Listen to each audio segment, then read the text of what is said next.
வாழ்க வையகம், வாழ்க வையகம், வாழ்க வளமுடன். குரு வாழ்க, குருவே துணை.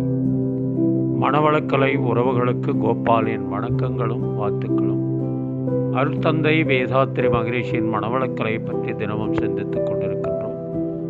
சுவாமிஜி அவர்கள் எழுதிய வாழ்க்கை மலர்கள் என்ற நூலில் இருந்து மார்ச் மாதம் 19ஆம் தேதி பொய்யும் மெய்யும் என்ற தலைப்பில் சிந்திக்கவிருக்கிறோம். மெய் என்றால் ஒன்றுபட்டது என்றும், பொய் என்றால் இரண்டுபட்டது என்றும் பொருள்படும். பொய் என்றால் இல்லாதது என்று பலரால் கருதப்படுகிறது. இல்லாதது எப்படி இருக்க முடியும்? அதை எப்படி சொல்ல முடியும்? இருப்பதை தான் கருதுகின்றோம், பேசுகின்றோம். ஒருவன் ஒரு பொருளை வைத்திருக்கின்றான், ஆனால் கேட்பவர்களுக்கு அப்பொருள் இல்லை என்று சொல்லுகின்றான். இந்த இடத்தில் இல்லை என்று சொல்லுவதை பொய் என்று சொல்லுகின்றான். அந்த பொருளை அவன் வைத்திருப்பது அவன் உள்ளத்தில் மறைந்து விடவில்லை, வேறு ஏதோ காரணத்தினால் இல்லை என்று சொல்லுகின்றான். அவனுடைய உள்ளத்தில் அப்பொருள் இருப்பது இல்லை என்ற இரண்டு சொல்ல வேண்டும் என்பது ஆகிய இரண்டும் இருக்கின்றன. இருக்கிறது என்ற ஞாபகத்தோடு இல்லை என்று சொல்ல வேண்டிய ஞாபகமும் கூடி இரண்டுபட்டு விட்டது. அதே பிளவுபட்ட கருத்து சொல்லிலும் வந்தால் அதை பொய் என்று சொல்லுகிறோம்.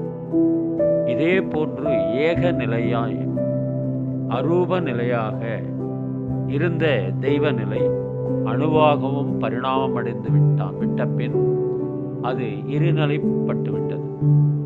இவைகளில் பின்னர் தோன்றிய அணு முதல் அண்ட கோடிகளையும் அவைகளின் இயக்க நிகழ்ச்சிகளையும் வேதாந்திகள் பொய் என்று சொல்லுகின்றார்கள். அதாவது இரண்டுபட்ட நிலை என்று சொல்லுகின்றார்கள். இப்படி இரண்டுபட்ட நிலைகளில் ஏக நிலையாக உள்ள அரூப நிலையை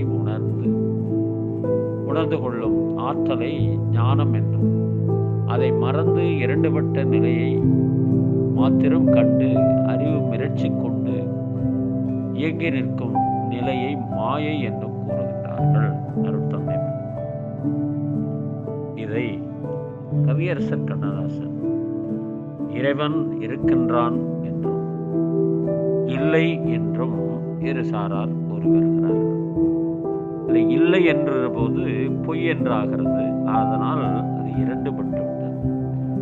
இல்லை என்று மறுப்பதற்கு இல்லை, அவன் இருக்கின்றான், அரூபமாக இருக்கின்றான் என்ற அடிப்படையில் இந்த அற்புதமான கவியை திரையிசையாக கொடுத்திருப்பார் கவியரசர் கண்ணதாசன். கடவுள் இருக்கின்றார், அது உன் கண்ணுக்கு தெரிகின்றதா? காற்றில் தவழுகிறாய், அது உன் கண்ணுக்கு தெரிகின்றதா? கண்ணுக்கு தெரிகின்றதா?